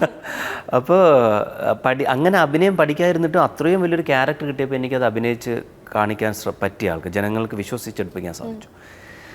പിന്നെ ഈ പറയുന്ന പോലെ യാത്രയിൽ എവിടെയോ സിനിമകൾ നമ്മളെ തേടി ഇങ്ങനെ വന്നുകൊണ്ടിരുന്നു. ഇടയ്ക്ക് സിനിമ കുറഞ്ഞപ്പോൾ തന്നെ ക്രിക്കറ്റിൽ എന്നെ സിനിമ കൊണ്ടെത്തിച്ചു. പിന്നെ സിനിമ ചെയ്തു. പിന്നെ സിനിമ കുറഞ്ഞപ്പോൾ ബിഗ് ബോസ് എന്ന് പറഞ്ഞ ഷോയിൽ കൊണ്ടെത്തിച്ചു. പിന്നെ എന്നെ സിനിമ. അപ്പോൾ സിനിമ തന്നെ ഒരു ട്രാക്കിലിട്ട് ഇങ്ങനെ കൊണ്ടുപോകുന്നുണ്ട്. സിനിമ തന്നെ വഴി കാണിച്ചു തരുന്നുണ്ട്. അപ്പം ഞാൻ പറയട്ടെ, ഇങ്ങനെ ഒരു സീരിയസ് അല്ലാത്തൊരു ജീവിതത്തിൽ പൊയ്ക്കൊണ്ടിരുന്ന ആളെ കുറച്ചും കൂടെ സീരിയസ് ആയിട്ട് എന്നെ ഒരു സ്ഥലത്ത് കൊണ്ടെത്തിച്ചു. കുറച്ച് ഡിസിപ്ലിൻഡ് ആക്കി. സിനിമ എനിക്കൊരു അത്യാവശ്യം ഡിസിപ്ലിൻ തന്നിട്ടുണ്ട്. എൻ്റെ ജീവിത ശൈലികളും ഇങ്ങനെ നല്ല രീതിയിൽ തന്നെ വർക്കൗട്ടൊക്കെ ചെയ്ത് നിൽക്കണം, സിനിമയെക്കുറിച്ച് പഠിക്കണം, സിനിമകൾ കാണണം, കൂടുതൽ ആർട്ടിസ്റ്റുകളായിട്ട് ആൾക്കാരുമായിട്ട് കുറേ കൂടെ സംസാരിക്കണം, കുറേ സ്ഥലങ്ങൾ കാണണം. ഇങ്ങനെയുള്ള കുറേ ഡിസിപ്ലിനും കാര്യങ്ങളും എനിക്ക് തന്നെ. അല്ലെങ്കിൽ ഞാൻ വളരെ ഉഴപ്പനും ചുമ്മാ പൈസ ചെയ്ത് വീട്ടിലെ കാര്യങ്ങൾ നോക്കി ഇങ്ങനെ പോകുന്ന ഒരാളായിരുന്നു. ഈ ഒരു സംഭവത്തെക്കുറിച്ച് ചിന്തിപ്പിച്ച സിനിമയാണ്. അതുകൊണ്ട് ഒരിക്കലും ഈ വെല്ലുവിളിയായിട്ടോ അല്ലെങ്കിൽ ഇതിലിറങ്ങിയ സമയത്ത് ഒരു റിഗ്രറ്റോ എനിക്ക് ഫീൽ ചെയ്തിട്ടില്ല. സിനിമയുണ്ടോ സിനിമയില്ലാതിരിക്കുന്നതൊക്കെ എന്നെ സംബന്ധിച്ച രണ്ടാമത്തെ കാര്യം. ബാക്കിയുള്ളവർ എന്നെ എന്ത് എറിയുന്നു, അല്ലെങ്കിൽ എന്നെ കളിയാക്കുന്നു, അല്ലെങ്കിൽ എന്നെക്കുറിച്ച് നല്ലത് പറയുന്നു, ഒക്കെ ഞാനത് നല്ലത് പറഞ്ഞ് സ്വീകരിക്കുന്നു. കളിയായി കഴിഞ്ഞാൽ അതിനെ മനസ്സറിഞ്ഞ് സ്വീകരിക്കുന്നു. പക്ഷേ എന്നെ തന്നെ ഞാൻ എപ്പോഴും സന്തോഷമായിട്ട് വെച്ചിരിക്കാൻ ശ്രമിക്കുന്നുണ്ട്. അതുകൊണ്ടാണ് എത്ര വെല്ലുവിളി വന്നാലും സ്മൂത്തായിട്ട് കാര്യങ്ങൾ കൊണ്ടുപോകാൻ സാധിക്കുന്നത്. കുറച്ച് മുമ്പേ സംസാരിച്ചപ്പോൾ പരാജയങ്ങളെ പറ്റി പറയുകയുണ്ടായി. പരാജയങ്ങൾ എങ്ങനെയാണ് മണിക്കുട്ടൻ എന്ന് പറയുന്ന ഒരു ആർട്ടിസ്റ്റും വ്യക്തിയും കാണുന്നത്? പരാജയങ്ങൾ എൻ്റെ ജീവിതത്തിൽ ഉണ്ടായിട്ടുള്ളൂ. വിജയങ്ങൾ വളരെ കുറവാണ്. ഞാൻ എൻ്റെ ലൈഫിൽ നമ്മുടെ ജീവിത എക്സ്പീരിയൻസുകളാണല്ലോ നമ്മളെ കൂടുതലായിട്ട് എല്ലാ കാര്യങ്ങളെയും ഫേസ് ചെയ്യാൻ പഠിപ്പിക്കുന്നത്. പണ്ട് കൊച്ചിലെ ഞാനും പപ്പ ഒരു ഡ്രൈവറായിരുന്നു. അപ്പോൾ ഞങ്ങളൊരു സ്ഥലത്ത് ടൂർ പോകുമ്പോൾ പപ്പ ഈ സ്കൂള് അവധിയിരിക്കുന്ന സമയത്ത് എന്നെ കൂടെ കൊണ്ടുപോകാറുണ്ട്. അപ്പം ഞങ്ങളൊരു സ്ഥലത്ത് ടൂർ പോയ സമയത്ത് ഒരു ഹോട്ടലിൽ ഫുഡ് കഴിക്കാൻ കയറി. നല്ല കാണാൻ ഭംഗിയുള്ളൊരു ഹോട്ടൽ. അപ്പോൾ പപ്പ ഒരു വലിയ ഹോട്ടലായതുകൊണ്ട് അവിടെ കൊണ്ട് എന്നെ കയറ്റി. അവിടെ ചെന്ന് നമ്മൾ ഇരുന്ന സമയത്ത്, ഇത്രയും വലിയ ആൾക്കാരുടെ ഇരുന്ന സമയത്ത് നമുക്ക് ആഹാരം അവർ തന്നില്ല. മീൻസ് നമ്മളെ ഡ്രസ്സൊക്കെ വളരെ മുഷിഞ്ഞതായിരുന്നു. അപ്പോൾ അവിടെ ചെന്നിരുന്നപ്പോഴത്തേന് നമ്മൾ കുറേ നേരം ഇരുന്നു. ബാക്കി എല്ലാവർക്കും ഫുഡൊക്കെ കൊടുക്കുന്നുണ്ട്, നമ്മളിലേക്ക് ഫുഡ് വരുന്നില്ല. അപ്പം ഞാൻ പപ്പയോട്, ഞാനൊന്ന് 1ാം ക്ലാസ് കഴിഞ്ഞ് ഇങ്ങനെ നിൽക്കുന്ന സമയമാണ്, അതെനിക്കിപ്പോഴും ഓർമ്മയുണ്ട്. അപ്പോൾ ഞാനിങ്ങനെ പപ്പയെ നോക്കുന്നു, പപ്പ ഫുഡ് വരുന്നില്ല. അപ്പോൾ പപ്പ ഇങ്ങനെ പറയുന്നുണ്ട്, മക്കളെ വരും എന്ന് പറഞ്ഞു. അപ്പോൾ അരമണിക്കൂർ കഴിഞ്ഞ് വരാത്തപ്പം പപ്പ ഇങ്ങനെ, ഇനിയിപ്പോൾ വേണ്ട, നമുക്ക് ഇവിടെ നിന്ന് എഴുന്നേറ്റ് പോകും. പപ്പയ്ക്ക് അത് ഭയങ്കര വിഷമമായി. ഞാൻ എഴുന്നേറ്റ് ഞാൻ വളരെ കൂളായിപ്പോയി. അതെനിക്ക് ഇന്ന് ഓർമ്മയുണ്ട്. അപ്പം നമ്മളെ സംബന്ധിച്ച് ഇങ്ങനെയുള്ള ജീവിത എക്സ്പീരിയൻസ് ഒരുപാടുണ്ട്. ഇതൊരു ജീവിതത്തിൻ്റെ പരാജയമാണ്. ഒരു ആർട്ടിസ്റ്റ് എന്ന രീതിയിലുള്ള പരാജയമല്ല, ഒരു ജീവിതത്തിൻ്റെ പരാജയമാണ്. ഇങ്ങനെയുള്ള ജീവിത എക്സ്പീരിയൻസ് കിടക്കുന്ന എന്നെ പരാജയങ്ങൾ വരുമ്പോഴോ അല്ലെങ്കിൽ ആൾക്കാരെ കളിയാക്കുമ്പോഴോ എനിക്ക് വിഷമം വരാറില്ല. കാരണം ജീവിതം അത്രത്തോളം നമ്മളെ പഠിപ്പിച്ചിട്ടുണ്ട്. നമ്മളെ സംബന്ധിച്ചെല്ലാം നേടാനേ ഉള്ളൂ, ഈ നഷ്ടപ്പെടാനൊന്നും ഇല്ലാത്ത ആൾക്കാരാണ്. അതുകൊണ്ട് ഞാൻ പരാജയങ്ങളോ അല്ലെങ്കിൽ ഈ പറയുന്ന പോലെ കളിയാക്കലുകളോ ഒന്നും. ഓക്കെ, അപ്പോൾ നമുക്ക് കം ബാക്ക് ടു നമുക്ക് ചോട്ടാ മുംബൈയിലേക്ക് പോകാം. അപ്പോൾ ചോട്ടാ മുംബൈയിൽ ലാലേട്ടനായിട്ടുള്ളൊരു എക്സ്പീരിയൻസ് പറയാൻ നമുക്ക് പോകാൻ പറ്റില്ലല്ലോ. ലാലേട്ടനുമായിട്ടുള്ള ആ ഒരു എക്സ്പീരിയൻസ് എങ്ങനെയുണ്ടായിരുന്നു? എല്ലാ മലയാളി ഓഡിയൻസും എൻ്റെ അടുത്ത് ഈ പറയുന്ന പോലെ ഭയങ്കര ദേഷ്യത്തിലാണ്. കാരണം ചോട്ടാ മുംബൈ എന്ന് പറഞ്ഞ സിനിമയിൽ ചെട്ടിക്കുളങ്ങര ഡാൻസ് കളിച്ചുകൊണ്ടിരിക്കുന്ന സമയത്ത് ആ ഡാൻസ് നിർത്തിക്കുന്ന ഞാനാണ് തലേന്ന് വിളിച്ച്. എല്ലാവരും നിനക്കൊരു 1 മിനിറ്റ് വൈകി വന്നുകൂടെ അടങ്ങി കുറച്ചും കൂടെ ആ ഡാൻസ് നമുക്ക് പ്രശ്നം വരുന്നത്. അപ്പം ഞാനിന്നിപ്പോൾ റിലീസ് സമയത്ത് പോയപ്പോഴില്ല, ചേട്ടൻ ഒരു 30 സെക്കൻഡ് ലേറ്റായി ഒന്നുകൂടെ. അപ്പം ഞാൻ പറഞ്ഞു, ഞാൻ ഡയറക്ടറെ അടുത്ത് പറഞ്ഞത് ഈ പാട്ട് കഴിഞ്ഞിട്ട് ഞാൻ വന്നാൽ പോരെന്ന്, എവിടെയെങ്കിലും തലയിറങ്ങി കിടക്കട്ടെ അതുവരെ. അപ്പോൾ ഞാൻ അത്രത്തോളം ലാൽ സാറിനെ ആരാധിക്കുന്ന ഒരു വ്യക്തിയാണ്. ഞാൻ എപ്പോഴും അദ്ദേഹത്തെ സ്ക്രീനിൽ ഈ പറയുന്നതിൽ ഇപ്പോൾ സിനിമയിൽ വന്നതിന് ശേഷം CCLും ഒക്കെ ആയിട്ട് അദ്ദേഹമായിട്ട് കുറച്ച് കമ്പനി ആയിട്ടുണ്ട്. പക്ഷേ അദ്ദേഹത്തിൽ ഒരു ആരാധകൻ എന്ന രീതിയിൽ എപ്പോഴും കാണാനും ആ ആരാധകൻ എന്ന് പറഞ്ഞ സ്റ്റാറ്റസിൽ നിന്ന് മാറിപ്പോകാതിരിക്കും. എനിക്ക് സുഹൃത്തിനേക്കാൾ ഞാൻ അദ്ദേഹത്തിൻ്റെ ആരാധകനായി നിൽക്കാനാണ് ആഗ്രഹിക്കുന്നത്. അത് ഞാൻ MG കോളേജിൽ പഠിച്ചത് അതുകൊണ്ടാണ്, അദ്ദേഹം പഠിച്ച കോളേജിൽ പഠിക്കണം. അപ്പോൾ ഈ ഒരു മനോഭാവം എനിക്ക് എപ്പോഴും ഉണ്ട്. അപ്പോൾ തീർച്ചയായിട്ടും അദ്ദേഹത്തോട് എനിക്ക് ഏറ്റവും കൂടുതൽ മൊമെൻറ്റ്സ് തന്നിട്ടുള്ളത് സൂപ്പർ സ്റ്റാർസിൽ ലാൽ സാർ. മമ്മൂട്ടി സാറായിട്ട് എനിക്ക് അത്ര സമയം കിട്ടിയിട്ടില്ല. ലാൽ സാറായിട്ട് നമ്മൾ ഈ 2-3 സിനിമകൾ ചെയ്തിട്ടുണ്ട്, ബിഗ് ബോസ് വന്നിട്ടുണ്ട്, ക്രിക്കറ്റിൻ്റെ ഭാഗമായിട്ടുണ്ട്, അമ്മ ഷോയുടെ ഈ പറയുന്ന പോലെ ഡാൻസ് പ്രോഗ്രാമിനൊക്കെ പോയിട്ടുണ്ട്. അപ്പോൾ ഒരുപാട് മൊമെൻറ്റ്സ് തന്നിട്ടുള്ള ഒരു സൂപ്പർ സ്റ്റാറാണ് എന്നെ സംബന്ധിച്ച് അദ്ദേഹം. ഏതെങ്കിലുമൊക്കെ സിനിമകളൊക്കെ കാണുമ്പോൾ എന്തെങ്കിലുമൊക്കെ വിളിച്ച് സംസാരിക്കാറോ അങ്ങനെ കോളിൽ അങ്ങനെ ഇടയ്ക്ക് കോൾ ചെയ്തിട്ടുണ്ടായിരുന്നു. ഞാൻ ഓർത്തിരിക്കുന്ന ഈ കോവിഡ് സമയത്ത് ഈ പറയുന്ന പോലെ എന്നെ വിളിച്ചിട്ട് എൻ്റെ പപ്പയും അമ്മയുടെ അടുത്തൊക്കെ വളരെ സ്നേഹത്തിൽ സംസാരിച്ചു. അതെനിക്ക് ഭയങ്കര, ആ കോളാണ് എനിക്ക് ഇപ്പോഴും ഓർത്ത്. അതെ അല്ലേ. ഓക്കെ, ഇനി ബിഗ് ബോസിലേക്ക് നമുക്ക് ജസ്റ്റ് ഒന്ന് പോയിട്ട് വരാം. പിന്നെ ഈ ബിഗ് ബോസ് എന്ന് പറഞ്ഞ ഷോയെ പറ്റി പറയുകയാണെങ്കിൽ എന്നെ ആദ്യത്തെ 2 ഷോയ്ക്കും വിളിച്ചതാണ്, പക്ഷെ ഞാൻ പോയില്ല. പക്ഷേ കോവിഡ് വന്ന് ഞാൻ പറഞ്ഞില്ല, നമ്മുടെ പാഷനും ഒന്നാണ്, നമ്മുടെ ഏണിംഗ് ഓഫ് ലിവിങ് ഒന്നാണ്. അപ്പോൾ സിനിമയും നടക്കാനുള്ള ഒരു പ്രോഗ്രാമും നടക്കാതിരിക്കുന്ന സമയത്താണ് ഇതിലേക്ക് ക്ഷണിക്കുന്നത്. അങ്ങനെയാണ് ഞാൻ അതിലോട്ട് പോകുന്നത്. പ്ലാൻ ഇല്ലായിരുന്നു, ഒരു പ്ലാനും ഇല്ല. അവിടെ പോയി കുറച്ചു കാലം നിൽക്കുക. കോവിഡ് സമയത്ത് എങ്ങനെയെങ്കിലും കുടുംബമുണ്ടോ, എല്ലാവരുടെ കാര്യം അസുഖവും വന്ന് പണിയും ഇല്ല. അപ്പോൾ ആ ഒരു ഇത് വെച്ചിട്ടാണ് പോയത്. എങ്ങനെയുണ്ടായിരുന്നു അവിടുത്തെ എക്സ്പീരിയൻസ് മൊത്തം? ഞാനീ പറയുന്നത് നല്ലതും ഉണ്ടായിരുന്നല്ലോ അല്ലേ? അതാ ഒരു എല്ലാം നമ്മൾ ഏതൊരു കാര്യത്തിനും വീട്ടിൻ്റെ വെളിയിലോട്ട് സ്റ്റെപ്പ് എടുത്ത് വയ്ക്കുമ്പോൾ ആൾക്കാർ നല്ലതും പറയും മോശവും പറയും. അതിനെപ്പറ്റി നമ്മൾ ചിന്തിക്കാതിരിക്കുക, നമ്മുടെ ജോലി ചെയ്തുകൊണ്ടിരിക്കുക എന്നുള്ളൂ. നീ വിതയ്ക്കുന്നത് നീ കൊയ്യും, അതാണ്. ഞാനതിൽ എക്സ്പീരിയൻസ് ഒന്നും ഇപ്പം അത് കഴിഞ്ഞിട്ട് പലരും നമ്മളെ പുറത്ത് കാണുമ്പോൾ വീട്ടിലൊരു അംഗത്തെ പോലെയാണ്. ഞാൻ ഓൾറെഡി സീരിയലിൽ നിന്ന ആളാണ്. ഞാൻ പറഞ്ഞില്ലേ, ഈ എന്നെ ഒരു പരിധി വരെ എനിക്ക് സിനിമയിൽ നിന്ന് ഒരുപാട് വരുമാനം ഞാൻ ഉണ്ടാക്കിയിട്ടില്ല. പക്ഷേ എനിക്കിപ്പോഴും സ്റ്റേണായിട്ട് നിന്നുകൊണ്ട് വരുന്ന സിനിമകൾ വരട്ടെ, നമുക്ക് അതുവരെ വെയിറ്റ് ചെയ്യാം, ഇനി സിനിമ വരുമ്പോൾ വെയിറ്റ് ചെയ്യാം എന്നുള്ള രീതി നിർത്താനായിട്ട് എന്നെ സഹായിച്ചത് ബിഗ് ബോസ് എന്ന ഷോയിൽ നിന്ന് കിട്ടിയ ഒരു വരുമാനമാണ്. അപ്പോൾ അങ്ങനെ പിന്നെ പ്രേക്ഷകർ കുറച്ചും കൂടെ നമ്മളെ കുടുംബത്തിലെ ഒരാളെ പോലെ കൂടുതൽ കാണുന്നു. അപ്പോൾ അങ്ങനെയൊക്കെയുള്ള വ്യക്തിപരമായിട്ട് കൂടി മനസ്സിലാക്കുകയാണല്ലോ. ആർട്ടിസ്റ്റ് എന്ന രീതിയിൽ നമ്മൾ പലപ്പോഴും അറിയപ്പെടും, ലൈക്ക് ആളുകൾക്ക് ഇഷ്ടമായേക്കാം. പക്ഷെ വ്യക്തിപരമായി ആളുകൾ കുറച്ചുകൂടി അറിഞ്ഞത് ഒരു പക്ഷേ ബിഗ് ബോസിലൂടെ ആയിരിക്കാം. അങ്ങനെ അറിഞ്ഞിട്ടുണ്ടെങ്കിൽ സന്തോഷം. അതായിരിക്കാം ഒരു പക്ഷേ കപ്പിലേക്ക് എത്തിച്ചത്. ആയിരിക്കാം. ഇന്റർവ്യൂ സ്റ്റാർ ആയിട്ട് ഇനി മണിക്കുട്ടൻ വരാൻ പോകുന്നു എന്ന് പറയുന്ന ഒരു ഇത് വന്നിട്ടുണ്ടായിരുന്നു. ധ്യാനുമായിട്ടുള്ള കോംബോയിലാണെന്ന് തോന്നുന്നു. നിങ്ങൾ കൊടുത്തും വാങ്ങിയും അങ്ങോട്ടും ഇങ്ങോട്ടും നല്ല രീതിയിലൊരു ഒരു വാഗ്വാദങ്ങൾ എന്നൊക്കെ പറയാൻ പറ്റുമെന്നറിയില്ല, പക്ഷെ ഒരു ഫ്രണ്ട്ലി രസമുള്ള ഒരു സംഭവമായിരുന്നു. ഈ ഒരു ഇന്റർവ്യൂ സ്റ്റാർ പരിവേഷം എങ്ങനെയുണ്ടായിരുന്നു? അത് ധ്യാനേ ഉള്ളൂ ഇന്റർവ്യൂ സ്റ്റാർ. കാരണം ധ്യാനം കൊടുക്കുന്ന ഒരു ലൈസൻസ് എല്ലാവരും കിട്ടുമെന്ന് അറിയില്ല. ഞാൻ സത്യം പറഞ്ഞാൽ നമ്മൾ ഷൂട്ടിങ്ങിന് ഇരിക്കുന്ന സമയത്ത് പോലും ധ്യാനമുണ്ട് അത്ര കമ്പനിയില്ല. ആ സീൻ എടുക്കുന്ന സമയത്ത് ധ്യാനം എന്ന് പറയുന്നത് എനിക്ക് പറഞ്ഞൂടാ, ഞാനെന്ന് പറയുന്നത് ധ്യാനം പറഞ്ഞൂടാ. കാരണം ആ സീന് നമുക്ക് അത്രത്തോളം ഇത് കിട്ടിയിട്ടില്ലായിരുന്നു. അതിനുശേഷം ആ ഇൻ്റർവ്യൂവിൽ ഇടയ്ക്ക് ഞാനല്ല വരേണ്ടിരുന്നത്, ആ സിനിമയിലെ വേറൊരു ആർട്ടിസ്റ്റാണ്. പക്ഷെ അവർ വരാത്തതുകൊണ്ടാണ് ഞാൻ തലേദിവസം വരെ വിളിക്കുന്നുണ്ടായിരുന്നു, എടാ ഞാൻ ഇൻ്റർവ്യൂവിന് വന്നിരിക്കട്ടെ, എനിക്ക് സിനിമാപരമായിട്ട് വന്നിരുന്ന് സംസാരിക്കാനാണ് ഇഷ്ടം, അല്ല ചുമ്മാ വന്ന് കുറേ ഇൻ്റർവ്യൂ കൊടുക്കുന്നതിൽ താല്പര്യമില്ല. അപ്പോൾ ചേട്ടാ ഇപ്പോൾ ഓൾറെഡി ആൾക്കാരായിപ്പോയി, ചേട്ടൻ വേണ്ടെന്ന് പറഞ്ഞു. അപ്പോൾ ഭാഗ്യത്തിന് ഞാൻ ഇപ്പോൾ എറണാകുളത്തുണ്ടായിരുന്നു. അപ്പോൾ രാവിലെ വിളിച്ച് ചേട്ടാ മറ്റേ ആർട്ടിസ്റ്റല്ല, ചേട്ടൻ ഒന്ന് ഓടി വരാമെന്ന് പറയുമ്പോഴാണ് ഞാൻ വരുന്നത്. അവിടെ വന്നിരുന്ന് ധ്യാനമായിട്ട് സംസാരിച്ചപ്പോൾ ധ്യാനെ സംബന്ധിച്ച് നമ്മൾ ഈ ഗിവ് ആൻഡ് ടേക്ക് ഒരിക്കലും മനസ്സിലൊരു കാര്യം വെച്ചേക്കുന്ന ആളല്ല. പുള്ളി അത് പറയും, നമ്മളപ്പം പറയുക എന്നുള്ളൊരു ഇത് മാത്രമേ പുള്ളിക്കുള്ളൂ. ഞാൻ എൻ്റെ ഏതോ കൂട്ടുകാരൻ, എൻ്റെ ഒരു 10 വർഷം പരിചയമുള്ള അല്ലെങ്കിൽ കുട്ടിക്കാലം മുതലേ പരിചയമുള്ള ഏതോ കൂട്ടുകാരൻ്റെ അടുത്ത് നിന്ന് സംസാരിക്കുന്ന ഒരു ഫീലായിരുന്നു. ആ ഫീല് അത് കണ്ടവർക്ക് കിട്ടി. അതുപോലെ വേറൊരാളടുത്ത് സംസാരിച്ച് ചിലപ്പോൾ കിട്ടണമെന്നില്ല. പക്ഷെ ധ്യാൻ്റെ അടുത്ത് നമ്മളെല്ലാവരും അത് ചിലപ്പം നമ്മളെല്ലാ കാര്യവും ചിലപ്പോൾ മനസ്സിൽ വെച്ചേക്കും. അങ്ങനെ മനസ്സിൽ വെച്ചേക്കാതെ, കാരണം ധ്യാനിപ്പോൾ ഓൾറെഡി എത്രയും സിനിമ ചെയ്യുന്നുണ്ട്, ഒരുപാട് ഇൻ്റർവ്യൂ എടുക്കുന്നുണ്ട്. അതുകൊണ്ട് ഇത് മനസ്സിൽ വെക്കാൻ പോലും അവന് സമയം കിട്ടില്ല. ആ ഇൻ്റർവ്യൂ പോലും അവൻ ഇപ്പോൾ ഓർമ്മ കാണില്ല. അപ്പം അതുകൊണ്ട് ഉള്ളൊരു ഇത് വന്നതാണത്. പ്രേക്ഷകരുണ്ടല്ലോ, മിനി സ്ക്രീൻ പ്രേക്ഷകർ, അവരൊക്കെ ഈ വന്ന് ഈ പ്രായമുള്ള അമ്മൂമ്മമാരൊക്കെ വന്നിട്ട് അവരുടെയൊക്കെ റിയാക്ഷൻ? അയ്യോ, അവരൊക്കെ അപ്പോഴേ കൊച്ചുണ്ണിന്നാണ്. പക്ഷേ ഇതിലേക്ക് കയറിയിട്ടുള്ളൂ, പെട്ടെന്നാണൊരു പറയുന്ന പോലെ ഫാൻഡും ആളുകളും പ്രശസ്തിയും ഒക്കെ എത്തുന്നത്. അതിനെങ്ങനെയായിരുന്നു കണ്ടത്? ഇല്ല, അന്ന് ഈ പറയുന്ന പോലെ നമ്മൾ ഈ സോഷ്യൽ മീഡിയ ഇല്ലായിരുന്നല്ലോ. അപ്പം നമ്മൾ ഈ പറയുന്ന പോലെ എവിടെയെങ്കിലും ഷൂട്ടിംഗ് നടക്കുന്ന സമയത്ത് ആൾക്കാരെ കാണാൻ വരും. നമ്മൾ കുറച്ച് ഉള്ളിലോട്ടാണ് ഷൂട്ട് ചെയ്തിരുന്നത്, ചാലക്കുടി ആ ഭാഗത്ത്. അപ്പോൾ കാണാൻ കുറച്ച് പേരെ വരാറുള്ളൂ. പക്ഷേ നമ്മൾ എവിടെയെങ്കിലും പബ്ലിക്കലി ഇറങ്ങുന്ന സമയത്ത്, അതായത് നമ്മൾ ഷൂട്ടിംഗ് കഴിഞ്ഞ് വീട്ടിൽ പോകുന്ന സമയത്താണ് ആൾക്കാർ, അപ്പോഴും ഞാൻ ദൈവം ഞെട്ടിപ്പോയിട്ടുണ്ട്, ഇത്രയും ആൾക്കാർ നമ്മളെ സ്നേഹിക്കുന്നുണ്ടോ. പക്ഷേ നമ്മളപ്പോഴും വിചാരിക്കും ഞാൻ അതിന് ഇത്രയും വലിയ സംഭവമാണ്. കാരണം വീട്ടിൽ ചെല്ലുമ്പോൾ വീട്ടുകാർ ഒക്കെ നമ്മൾ അങ്ങനെ കാണുന്നത്, കൂട്ടുകാരാ കുഴപ്പമില്ല, അവരെ സംബന്ധിച്ച് അവിടെ ചെല്ലും മണിക്കുട്ടനാണ്. അവരൊരിക്കലും നമ്മളിലേക്ക് ഈ ഒരു ആക്ടർ ഇത് ഇട്ട് തന്നിട്ടില്ല. അപ്പം നമ്മൾ അത് തന്നെയാണ്. അപ്പോഴും പറയേ നന്നാവുണ്ട്, ഇതൊന്നും അല്ല അഭിനയം, നീ കാണാം. അവരവിടെ കാണുന്നത് ലാലേട്ടൻ, അച്ഛനമ്മയൊക്കെ പറഞ്ഞിട്ടുണ്ട്. കുഴപ്പമില്ല. കാരണം അവർ നമ്മൾ എപ്പോഴും കാണുന്നില്ല, നമ്മൾ മാൻഡ്രസ് ഒക്കെ ഇടുമ്പോഴത്തേനും അവർക്കറിയാം ഇത് മണിക്കുട്ടൻ തന്നെയാണെന്നുള്ള. പക്ഷേ അത് പ്രേക്ഷകരത് റിലേറ്റ് ചെയ്യാൻ സാധിച്ചു കൊച്ചുണ്ണിയായിട്ട്.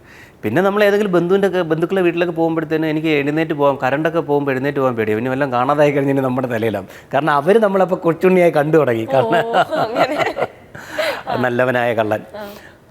അപ്പോൾ അങ്ങനെ പല ആൾക്കാരും നമ്മൾ സ്നേഹത്തോടെ കാണുന്നു. പിന്നെ സീരിയൽ സംബന്ധിച്ച് നമ്മളെ സംബന്ധിച്ച് ഈ ആരാധന എന്ന് പറയുന്നത് വീട്ടിലെ ഒരു അംഗത്തെ പോലെ ആയിരിക്കും അവർ കാണുന്നത്, അല്ലാതെ ഒരു സിനിമ ഒരു ആരാധനയായിട്ടായിരിക്കില്ല. അപ്പോൾ അതുകൊണ്ട് അങ്ങനത്തെ ഇത് എനിക്ക് തോന്നിയിട്ടില്ല. അവർ വീട്ടിലൊരു അംഗത്തെ പോലെ കാണുമെന്ന് പറയുന്നതിലായിരുന്നു സന്തോഷം. ഇപ്പം ഈ മീശ മാധവന്റെ കാര്യം പറഞ്ഞല്ലോ, ആ ഒരു ക്യാരക്ടർ നല്ലവനായ കള്ളൻ എന്ന് പറയുന്ന ഒരു ക്യാരക്ടറാണ്. അങ്ങനെ ഏതെങ്കിലും ഒരു ക്യാരക്ടർ കണ്ടിട്ട് എനിക്ക് ഈ ക്യാരക്ടർ എനിക്ക് കിട്ടിയിരുന്നെങ്കിൽ, അല്ലെങ്കിൽ ഭയങ്കര ഇഷ്ടമായിട്ടുള്ളൊരു ക്യാരക്ടർ കഴിഞ്ഞ ദിവസം ഇന്ദ്രൻ ചേട്ടൻ്റെ അടുത്ത് ചോദിച്ചാൽ പുള്ളി ബാഹുബലി എന്ന് പറയുന്നുണ്ടായിരുന്നു. അത് പറയുന്നത് അപ്പോൾ അല്ലേ, രസമുണ്ട് അത്. ഇത് ചെയ്താൽ ഞാൻ ബെറ്റർ എന്ന് വേണ്ട, എന്നാലും എനിക്കത് ഇഷ്ടമായി എന്ന് തോന്നിയൊരു ഒരു സത്യം പറഞ്ഞാൽ പല സിനിമകൾ ഹിറ്റ് സിനിമകളെ കാണുമ്പോഴേ എനിക്ക് തോന്നിയിട്ട് ഇതിലൊരു ക്യാരക്ടർ നമുക്കും ചെയ്യാൻ സാധിച്ചിരുന്നെങ്കിൽ എന്നൊക്കെ തോന്നാറുണ്ട് കേട്ടോ.